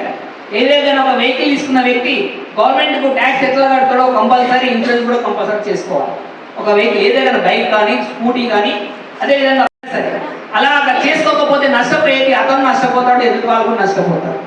ఒక వ్యక్తి ఒక రోడ్ యాక్సిడెంట్లో చనిపోయిందంటే ఆ వ్యక్తి కాదు, ఆ కుటుంబమే చనిపోతుంది. మీ దాంట్లో మీకు తెలిసిన వాళ్ళు ఎవరైనా ఒక తల్లిదండ్రులు చనిపోయిన వాళ్ళు ఎవరైనా తెలుసా? మీ ఫ్రెండ్స్లో కానీ మీ రిలేటివ్లో కానీ ఎవరికైనా మీ ఊర్లో కానీ ఎవరైనా యాక్సిడెంట్లో చనిపోతే వాళ్ళ కుటుంబం అయిందనేది మీకు తెలుసా? మ్యాక్సిమం ఆ కుటుంబం మొత్తం రోడ్డు మీదప్పుడు ఎమర్జెన్సీ ఉన్నప్పుడు అది చేసుకోవచ్చు. కానీ మైనర్లు ఉన్న తర్వాత అది మీకు ఇంకోటి మన జడ్చెల్ల దగ్గర ఒక గంగారం అని చెప్పేసి అక్కడ ఒక అబ్బాయి మైనర్ అబ్బాయి బైక్ నడిపాడు. అతను ముందర లారీ పోతుంటే ఆ లారీని ఓవర్టేక్ చేసుకుంటూ పోయాడు. తర్వాత వాళ్ళ అమ్మ చనిపోయింది, వాళ్ళ చెల్లెలు కాలింది. అబ్బాయిని అడితే ఆయన అన్న వర్షన్ ఏం తెలుసా? నాకు తెలియదు సార్, ముగ్గురు పోకూడదు అని చెప్పేసి మైనర్ నడపకూడదు అని. తెలియదనంత మాత్రాన అక్కడ తప్పు ఒప్పైపోతుందా? ఒక ప్రాణం అయితే పోయింది కదా. కాబట్టి మ్యాక్సిమంగా మైనర్లు బండి నడపకపోవడానికే ప్రిఫరెన్స్ ఇవ్వండి. నడిపినంటే వాళ్ళ లైఫ్, అదేవిధంగా అతను నడపడం వల్ల వాళ్ళ అమ్మవారి కూడా అర్ధానంగా చనిపోయినట్లనే అయిపోయింది. అదేవిధంగా ఫైనల్గా ఇప్పుడు మనము హాస్టల్లో ఉంటున్నాము. ఇప్పటి నుంచి మనం బాగా ప్రెషర్లు వేస్తారు. ఒక కుక్కర్లు వేసి కింద మంట పెట్టినట్ల సార్ వాళ్ళు చెప్తా ఉంటారు, ఎగ్జామ్స్ పెడుతుంటారు. అవునా? టెస్టులు పెడుతుంటారా లేదా? మంత్లీ కానీ వీక్లీ కానీ ఎగ్జామ్ దగ్గరికి వస్తే పెడుతుంటున్నా. స్టార్ట్ చేస్తే దానికి వాల్యూ ఏంటని తెలుస్తుంది. ఇప్పుడు మీరు ఇన్ని రోజుల వరకు ఒక స్టూడెంట్గా హ్యాపీగా ఇలా తిరిగారు, ఎవరు పట్టించుకోలేదు. క్లాస్లో ఏదో హోంవర్క్ ఉంటే ఇట్లా చేసుకున్నారు. దానికి దీనికి ఏం కాకుండా ఉండేది. ఇది ఇలా చదువు ఒక దిక్కు, మీరు ఆటపాటలు ఒక దిక్కు అయ్యేది. ఇప్పుడు ఎగ్జామ్ డిసెంబర్ అయిపోయిన తర్వాత ఇలా అవుతుంది. డిసెంబర్ అయిన తర్వాత మీకు టార్గెట్లు ఇస్తారు. ఈ మంత్లో ఇంత చదవాలి, ఇంతలో ఇంత చదవాలి అంటారు. అప్పుడు మీ యొక్క ఆటలు ఆడే వయసు ఆగిపోయి ఉంటుంది. ఇట్లా అయిపోతుంది. అదేవిధంగా ఊరుకుంటారు. మళ్ళీ సార్ వాళ్ళు మళ్ళీ టాస్క్ ఇస్తారు. ఇంకో టాస్క్ ఇస్తారు. మనకేం పెట్టుకోవాలనిపిస్తుంది. ఎటు కాకుండా అక్కడ చదువుకోలేక ఇక్కడ ఆడుకోలేక ఇలా అయిపోతారు చాలామంది. నేను అంటే మన మీ కాలేజీలో కాదు, వేరే స్కూళ్ళలో లాస్ట్ ఇయర్ అమ్మాయిల దాంట్లోకి ఎక్కువ చూస్తుందంటే మ్యాక్సిమంగా సూసైడ్ చేసుకున్నారు. ఆ సూసైడ్ ఎందుకు చేసుకుంటారు? ఏదైనా క్షణికావేశం. ఆ క్షణికావేశం వల్ల సూసైడ్ చేసుకుంటున్నారు. అలాంటప్పుడు వాళ్ళని చేయాల్సిందంటే ఎవరైనా రెగ్యులర్గా మంచిగా మాట్లాడుతూ చేస్తున్నప్పుడు సడన్గా ఏదన్నా ఒక డల్గా ఉన్నారనుకోండి, వాళ్ళు ఏం లేదు, వాళ్ళని డిస్టర్బ్ చేయాలి. వాళ్ళ బ్రెయిన్లో ఆలోచన లేకుండా చేసేస్తే ఏ విధంగా ఉన్నారో వాళ్ళు అప్పట్లాగానే అయిపోతారు. వాళ్ళని చేయాల్సిందల్లా ఏంటంటే మూడిగా ఉండకుండా, ఎవరితోటి కలవకుండా ఉంటే నేను ఉంటా రూమ్లో ఉంటా పో అంటే వదిలిపెట్టదు. అతను డిస్టర్బ్ చేయాలి, ఏదో ఒక డిస్టర్బ్ చేయాలి, ఏదో మాట్లాడాలి, ఏదో చేయాలి. మీకు అట్లా డౌట్ వచ్చిందంటే ఆ విధంగా చేయాలి. అదేవిధంగా ఎలా ఉన్నారనుకో మీ టీచర్స్ చెప్పుకోవాలి, సార్ వీడు కొంచెం ఏదో ఇలా ఉన్నాడు అని. అదేవిధంగా మీరు ఈ అందరు హాస్టల్లో ఉంటారు కాబట్టి ఇప్పుడు మీరు ఒకటే కుటుంబం, ఎవరి క్లాస్ వాళ్ళకున్నా కూడా అందరు కలిసి ఒక కుటుంబమే. లాస్ట్ ఇయర్ జనవరిలో శంకర్పల్లి దగ్గర ఒక కేజీబీవీలో ఒక అమ్మాయి ఆ కేజీబీవీలో ప్లస్ హాస్టల్లో ఏమైనా అంటే లాస్ట్ ఇయర్ టీచర్స్ అందరు దాదాపు 6 సంవత్సరాల తర్వాత ట్రాన్స్ఫర్ అయి సగానికి 80% దాకా పాత వాళ్ళు వెళ్ళిపోయి కొత్త వాళ్ళు వచ్చారు. కొత్త వాళ్ళకి ఏంటి, వాళ్ళకి టార్గెట్ మాత్రమే ఈ పిల్లలకి ఇంత చదవాలి ఇంత చదివించాలనే ఆలోచనలో ఉన్నారు. అలాంటి పాత వాళ్ళు ఏంటంటే ఎవరు ఎలాంటి వాళ్ళు, ఎవరు చదవగలుగుతారు, ఎవరికి ఎన్నిసార్లు చెప్తే వింటారు, ఎన్నిసార్లు అదే అర్థమవుతుంది అనేది అర్థం ఉంటుంది. కానీ కొత్తగా వచ్చిన వాళ్ళకి తెలియదు. ఒక అమ్మాయి రెగ్యులర్గా అందరికీ టీచర్లకి హెల్ప్ చేసేది, చదువు తప్ప అన్ని పనులు చేసేదట పాపం. అంటే ఏం చేయమన్నా చెప్పేది, ఏం చేసినా చేసేది. ఇక్కడ టీచర్లో ఉంటే బ్యాగ్ తీసుకురమ్మన్నా, లేకపోతే చాక్పీస్ తీసుకురమ్మన్నా, క్లాస్ సైలెంట్ పెట్టంటే సైలెంట్ పెట్టమన్నా అలా చేసేదట. కొత్తగా వచ్చిన టీచర్కి తెలియదు, అమ్మాయి చదువు అంటే చదవలేదు. కానీ అమ్మాయి ఏం చేసేదంటే తిండికి మాత్రం అందరికన్నా ముందు వచ్చేదట. ఎవరికి ఉండే ప్రాబ్లం వాళ్ళకు ఉంటుంది. ఆ అమ్మాయికి వస్తే ఆ టీచర్కి ఆ రోజు డార్మెంటరీ అంటారా దాన్ని డైనింగ్ హాల్, ఆ డైనింగ్ హాల్లో పడితే డ్యూటీ పడితే ఆమె అన్నది ఏంటంటే నువ్వు చదువు కానీ తిండికైతే ముందు వస్తావు అన్నారు. ఆమె ఏం ఫీల్ అయిందో తెలియదు కానీ ఇలానే 3 అంతస్తులు ఉంటే 3వ అంతస్తుపై కింద పడి దూకింది. దూకినా ఆమె సావలే, కాళ్ళు తినాయి, నడుముకి ఇక్కడ నుంచి స్పర్శ లేదు. వాళ్ళ తల్లిదండ్రులు రిక్షా కార్మికులు, రోజు వాళ్ళ అమ్మ ఇళ్లలో పనిచేస్తారు, వాళ్ళ నాన్న లేబర్ వర్క్ లేకుంటే మన సిమెంట్ బ్యాగులు వేసుకొని సిమెంట్ వేసుకొని పోతారు కదా, ఆటోలు కాకుండా రిక్షాలు ఉంటాయి, అలాంటి వాడు సంగారెడ్డి దగ్గర. అలాంటప్పుడు ఇప్పుడు అమ్మాయి అలా పడడం వల్ల వాళ్ళ అమ్మ ఆమెతోటే ఉండాలి, వాళ్ళ నాన్న చేసేది సంపాదన లేదు. కొరకు ప్రత్యేక కోడ్లు కూడా ఏర్పాటు చేస్తాం. ప్రత్యేకంగా కోర్టులు ఉన్నాయి. జువెనైల్ జస్టిస్ కోర్టు ద్వారా బాల నేరస్తులకు కొన్ని కోర్టులు కూడా ఏర్పాటు చేశారు. అంటే 18 సంవత్సరాల లోపల మరి ఉన్నటువంటి బాలబాలికలు నేరాలు చేసిన వాళ్లకు తప్పకుండా మరి వాళ్ళ యొక్క నేరాలు బట్టి శిక్షలు కూడా ఉంటాయి. కాకపోతే దానికి కొన్ని లిమిటేషన్స్ ఉంటాయి. దాని గురించి మేడం గారు తర్వాత చెప్తారు. అయితే ఇప్పుడు నేను మీకు ముఖ్యమైన అంశాల్లో బాలల యొక్క హక్కులు, తర్వాత విద్యా హక్కు చట్టం గురించి ఒక అవగాహన కొరకు ప్రయత్నం చేస్తున్నాను. అయితే బాలలు ఎవరైనా సరే వాళ్ళకు కూడా కొన్ని హక్కులు ఉన్నాయి. అంటే ఇక్కడ మనకు ఐక్యరాజ్య సమితిలో ఇంటర్నేషనల్ కన్వెన్షన్ ఒకటి 1989లో ఏర్పాటు చేశారు. వాళ్ళు ఏమనుకున్నారు, ప్రపంచంలో అన్ని దేశాల బాలలు ఎవరైనా బాలలే, వాళ్ళు పుట్టిన వాళ్ళందరికీ కూడా వాళ్లకు ఆరోగ్యంగా పెరిగే అవకాశం ఇవ్వాలి, చదువుకునే అవకాశం ఇవ్వాలి, మంచి ప్రకృతిలో పెరిగే అవకాశం కూడా ఇవ్వాలి, వాళ్ళకు విద్యను ఇవ్వాలి, ఇవన్నీ అనుకున్నాం. అంటే సమానమైన హక్కు, రైట్ టు ఈక్వాలిటీ. అంటే ఇక్కడ తరతమ భేదాలు లేకుండా, అంటే వాళ్ళ యొక్క కులం కానీ మతం కానీ అర్థమైపోయింది. చట్టాల గురించి అంటే లాస్ గురించి మీకు బేసిక్స్, మినిమం బేసిక్స్ అనేది చెప్పాలని ఈ ప్రోగ్రామ్ ఏర్పాటు చేశాను. ఇప్పుడు ఇంతకుముందు స్పీకర్స్ మీకు చాలా చెప్పాలని చెప్పేసి చాలా డెప్త్కి వెళ్ళి మరీ చెప్పారు. ఫస్ట్ స్పీకర్ చెప్పారు కదా డ్రగ్స్ మీద అవేర్నెస్ అనేది సార్ ప్రాక్టికల్గా చెప్పారు. మరి దీని గురించి చట్టాలు కూడా ఉన్నాయి. మరి ఆ చట్టాలు ఎంత సీరియస్ పనిష్మెంట్స్ ఇస్తున్నాయని కూడా జస్ట్ ఒక 2 విషయాలు చెప్తారు. స్కూల్ బయట ఉన్న వాళ్ళైతే వాళ్ళకు కూడా ఫ్రెండ్స్ ఉంటారు, ప్లస్ నైబర్స్ అంటారు అనొచ్చు. ఎవరైనా సరే వాళ్ళ చుట్టుపక్కల ఉన్న వాళ్ళ ద్వారా ఫస్ట్ మనకి అందులోకి వెళ్ళే అవకాశం ఉంది అని చెప్పారు. మరి పిల్లల విషయానికి వస్తే ఎందుకు ఆ పిల్లలు డ్రగ్స్ బారిన పడుతున్నారు అంటే ఫ్రెండ్స్. మరి ఆ ఫ్రెండ్కి ముందు ఎలా అలవాటైంది? ఒక ఫ్రెండ్ ఉంటాడు, ఫ్రెండ్కి ఎలా వచ్చింది అంటే ఎవరో తెలిసిన వాళ్ళు అయి ఉండొచ్చు, లేదంటే తెలియని వారు డబ్బు ఆశ చూపించి ఈ చిన్న పని చేస్తే నీకు ఇన్ని డబ్బులు ఇస్తాను అని వాళ్ళని ట్రాప్లో పెడతారు. మరి ఆ పిల్లవాడు ఎందుకు ఆ పని చేయాలి అంటే ఏం చేస్తారు? ఫస్ట్ ఏదో ఒక ఆశ చూపిస్తారు. పిల్లలకి ఏం కావాలి? ఫస్ట్ చాక్లెట్తో స్టార్ట్ అవుతుంది. తర్వాత వాళ్ళు అలవాటు పడిపోయిన తర్వాత చాక్లెట్ కాకుండా, పెద్ద చాక్లెట్ కాకుండా, ఇంకా 4 చాక్లెట్లు కాకుండా తర్వాత ఏం కావాలి? మనీకి అలవాటు పడిపోతారు. ఆ తర్వాత వాళ్ళని కూడా అందులోకి ఏమంటారు? తీసుకుంటారు. అంటే వీళ్ళకి కూడా ఫస్ట్ డ్రగ్స్ అలవాటు చేస్తారు, ఆ పిల్లలకు కూడా. చేసిన తర్వాత ఆ పిల్లవాడు ఏం చేస్తాడు, అప్పుడు చెప్పారు కదా ఫ్రెండ్ ఇంకొక 4 ఫ్రెండ్స్ కానీ అలా. మరి ఫస్ట్ పిల్లవాడు ఎందుకు ఆ డ్రగ్స్ బారిన పడాలి అంటే ఆశకి. మరి ఆశపడాల్సిన అవసరం లేదు కదా, లేదు.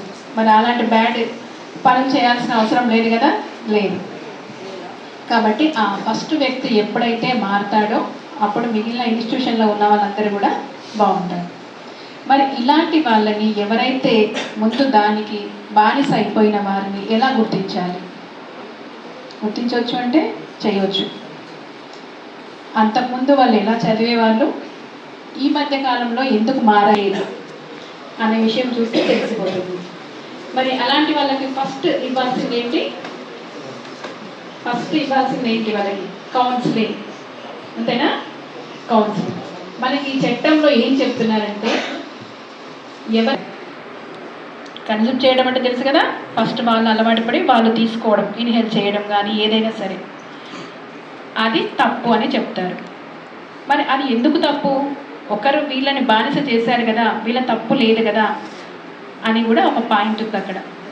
ఎప్పుడైతే ఇలా స్టూడెంట్స్ కానీ ఫస్ట్ టైం దానికి బానిస అయిన వారు కానీ ఎవరైనా గుర్తించినట్టయితే, లేదంటే ఈవెన్ పోలీస్ వారైనా సరే అలాంటి వాళ్ళని ఐడెంటిఫై చేసినట్టయితే, వాళ్ళ చేతిలో లేకుండా వీళ్ళు కన్జ్యూమ్ చేశారు అని తెలిసినప్పుడు వాళ్ళకు ఒక్క అవకాశం ఉంటుంది. ఎలాంటి అవకాశం అంటే కౌన్సిలింగ్, ట్రీట్మెంట్, ఇది ఉంటుంది. అంతేగాని నువ్వు డ్రగ్స్ తీసుకున్నావు కదా అని చెప్పేసి ఫస్టే పనిష్మెంట్ ఉండదు. అంటే వాళ్ళ చేతిలో డ్రగ్ లేనప్పుడు, వీళ్ళు కన్జ్యూమ్ చేశారని మాత్రమే తెలిసినప్పుడు. మరి అది కరెక్ట్ స్టేజ్ కదా, ఆ స్టేజ్లో ఎవరైనా సరే ఏం చేయాలి? మారడానికి ప్రయత్నించాలి. ఆ తర్వాత నెక్స్ట్ స్టేజ్ ఏముంటుందంటే, అది కన్జ్యూమ్ చేసిన తర్వాత నెక్స్ట్ దాన్ని ఏం చేస్తారంటే, ఆ డ్రగ్ చేతిలోకి రావడానికి మరి డబ్బులు ఉండవు అంటే నెక్స్ట్ ఏం చేయాలి? వాళ్ళతో ఎవరైతే మనకు డ్రగ్ సప్లై చేస్తున్నారో, ఎవరైతే ఇందులో దింపారో వాళ్ళకి అసిస్ట్ చేయడం మొదలు పెడతారు. మరి అసిస్టెన్స్ అనేది ఎలా ఉంటుందంటే, వాళ్ళు చెప్పిన పనంతా చేస్తూ వాళ్ళు చెప్పినట్టుగా ట్రాన్స్పోర్ట్ చేస్తారు, ఒక చోటు నుంచి ఒక చోటికి ట్రాన్స్పోర్ట్ చేస్తారు. ఎందుకంటే మనీ ఇస్తారు, వాళ్ళకి కావాల్సిన డ్రగ్ ఇస్తారు. ఆ డ్రగ్ తీసుకోకపోతే ఉండలేరు, డబ్బులు కావాలి. ఈ రెండింటితో ఏమవుతారంటే వాళ్ళు పెడ్లర్ నుంచి నెక్స్ట్ ట్రాన్స్పోర్టర్ అవుతాడు. మరి కన్జ్యూమ్ చేసిన దానికంటే ఎక్కువ ఒక వ్యక్తి ట్రాన్స్పోర్ట్ చేసినా, లేదంటే మళ్ళీ దాన్ని అమ్మడానికి వాళ్ళ చేతిలో పెట్టుకున్నా, వాళ్ళ చేతిలో కనబడింది అంటే చాలు, అది నేరం అవుతుంది. మరి ఆ నేరానికి శిక్ష అంటే 2 ఏళ్ల వరకు ఉంటుంది. దీన్ని కాస్త 5 ఏళ్ల వరకు కూడా పొడిగించవచ్చు. అంటే మన చేతిలో ఉన్న దాన్ని బట్టి, చిన్న గ్రామ్స్తో మొదలవుతుందా, కేజీయా, హాఫ్ కేజీయా, కేజీ కంటే ఎక్కువనా, ఇవన్నిటిని చూసి శిక్షలు కూడా పెరుగుతాయి. మరి 1000 లోపు 1000 గ్రాములు అంటే తెలుసు కదా, 1000 గ్రాములు అనేది ఎందుకు చేతిలో పట్టుకున్నారు అంటే దేనికోసం ఉంటుంది? వాళ్ళు కన్జ్యూమ్ చేయడానికనే ఉంటుంది. దీనికి ఒక రకమైన శిక్ష ఉంటుంది. ఆ తర్వాత 1000 గ్రాముల కంటే ఎక్కువ వాళ్ళ దగ్గర ఉంది అంటే ఎందుకోసం పెట్టుకుంటారు? మళ్ళీ అమ్మడానికి, ఇంకా ఇల్లీగల్గా ఎక్కువ మళ్ళీ అలాంటి బిజినెస్ని పెంచుకోవడానికి కోసం, ఇల్లీగల్గా బిజినెస్ చేయడానికి కోసం. కాబట్టి అది శిక్ష ఇంకా ఎక్కువ ఉంటుంది. ఆ తర్వాత ఇంకా తయారు చేసే వాళ్ళు కూడా ఉంటారు. మనకి గంజాయి అనేది అయితే అదొక్కటి చెప్పుకుందాం, మిగిలిన ఐటమ్ ఇంకా చాలా ఉంటాయి. మరి అది తయారు చేయడం నేరమా? గంజాయి చెట్టుని పెంచడం నేరమా అంటే దానికి కూడా గంజాయి అని కాదు, ఎగ్జాంపుల్ చెప్తున్నాను. ఇలాంటిది ఏదైనా సరే ఫస్ట్ ప్రొడక్షన్ అనేది ఎక్కడైతే స్టార్ట్ అవుతుందో దానికి కొన్ని పర్మిషన్స్ ఉంటాయి. కాబట్టి ఆ పర్మిషన్కి లోబడి దాన్ని ట్రాన్స్పోర్టేషన్ కూడా కొన్ని రూల్స్ పాటిస్తూ వాళ్ళకున్న పర్మిషన్లో చేస్తేనే అవన్నీ కూడా లీగల్ అవుతాయి. అది ఇల్లీగల్గా వాడినప్పుడు అది నేరం అవుతుంది. మరి ప్లస్ అలాంటి వాళ్ళకి అసిస్ట్ చేసిన, అలాంటి వాళ్ళకి ఇల్లు రెంట్కి ఇచ్చిన, ఇలాంటి వాటికి రాజీ పడవచ్చా? ఎవరు ఉంటారు? పోలీసు ఉంటారు, నార్కోటిక్ పోలీస్ అయిన వాళ్ళు ఉంటారు, లేదంటే లా అండ్ ఆర్డర్ పోలీస్ వాళ్ళైనా ఉంటారు. రాజీ పడడానికి లేదు కదా, లేదు. మరి అక్కడ ఆ కేసు ఏమవుతుంది? తప్పకుండా ప్రూవ్ అవుతుంది. ప్రూవ్ అయిన తర్వాత ఏమవుతుంది? శిక్ష పడుతుంది.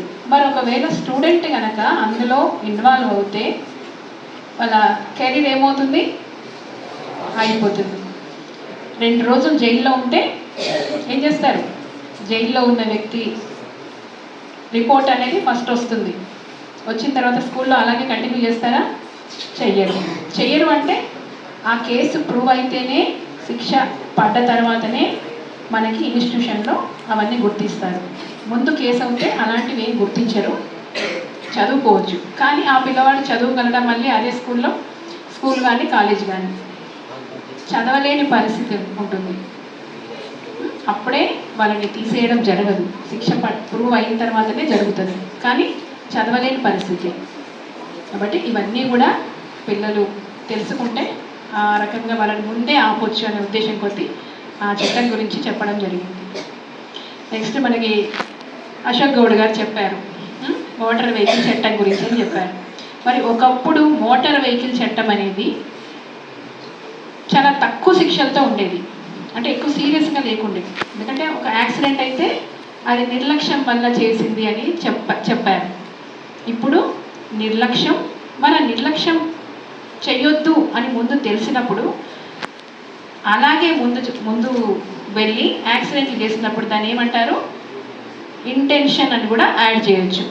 కాబట్టి నీకు ఆ విషయం తెలిసి కూడా యాక్సిడెంట్ చేశావు కాబట్టి శిక్ష అనేది అక్కడ ఎక్కువగా ఉంటుంది. ఇంకా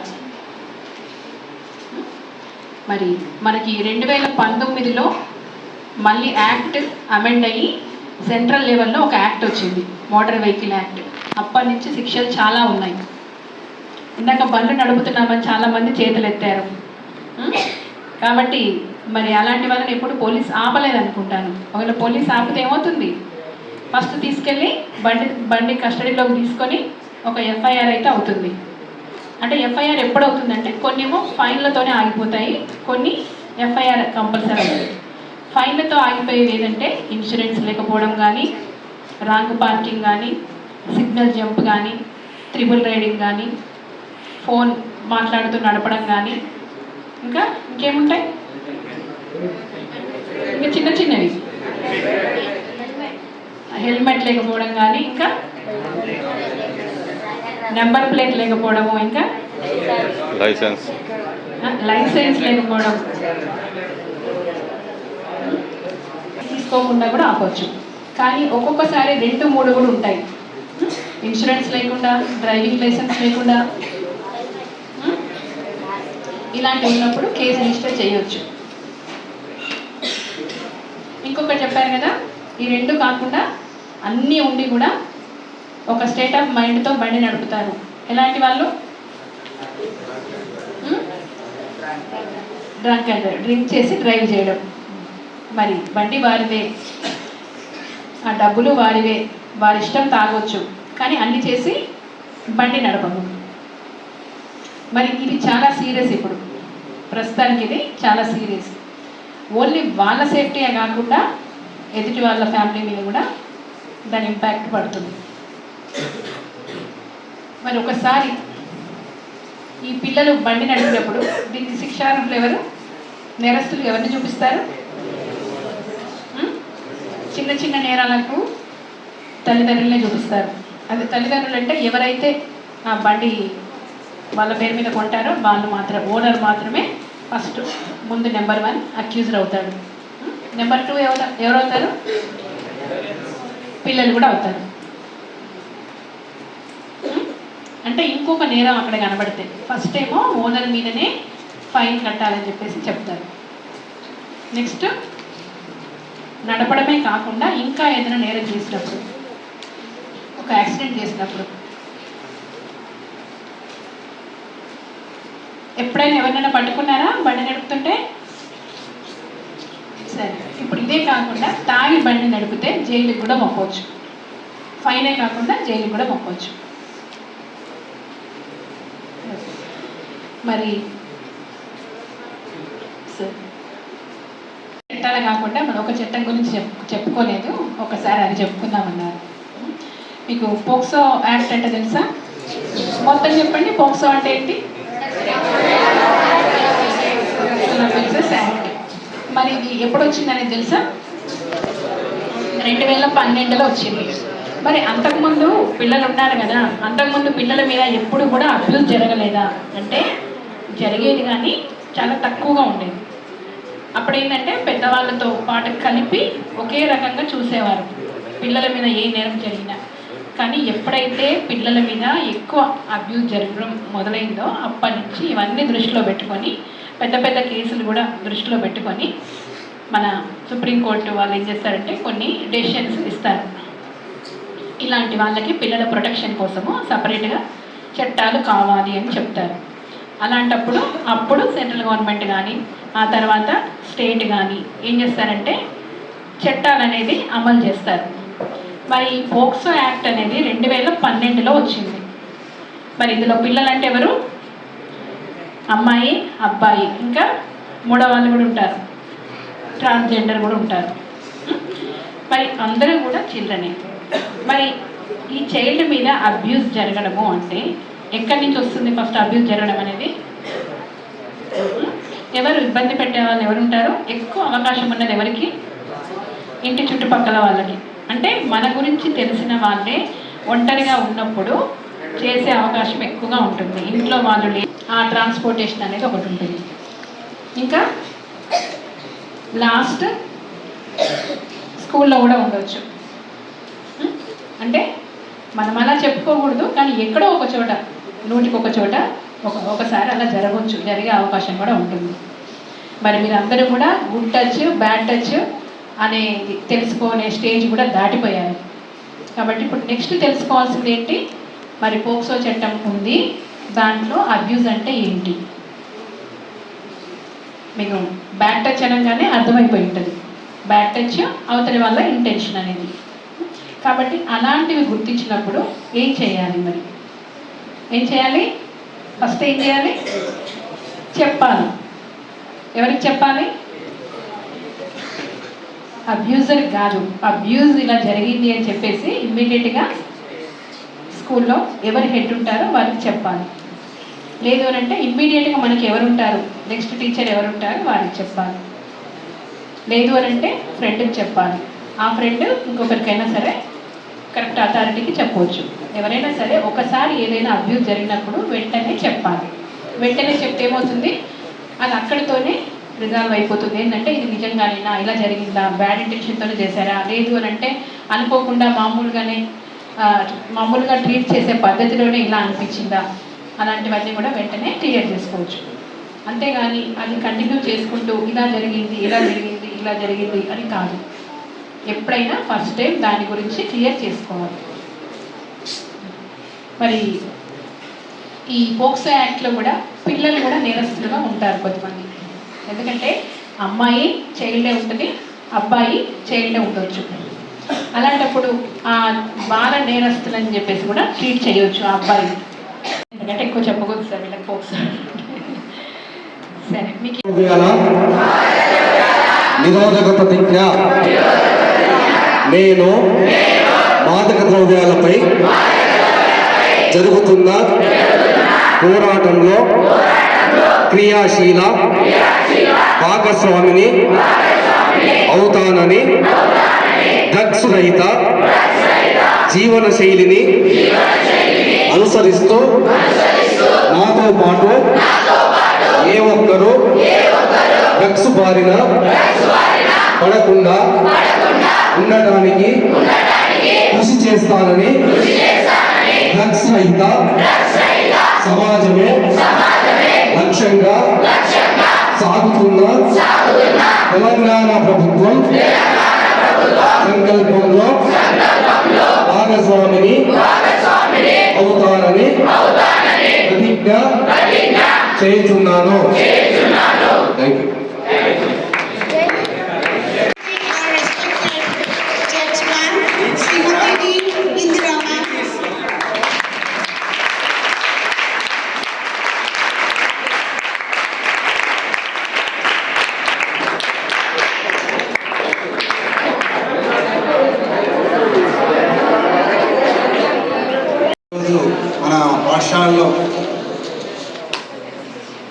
ఏర్పాటు చేయబడినటువంటి ఈ కార్యక్రమానికి మేడం గారు చొరవ తీసుకొని ప్రధానంగా మన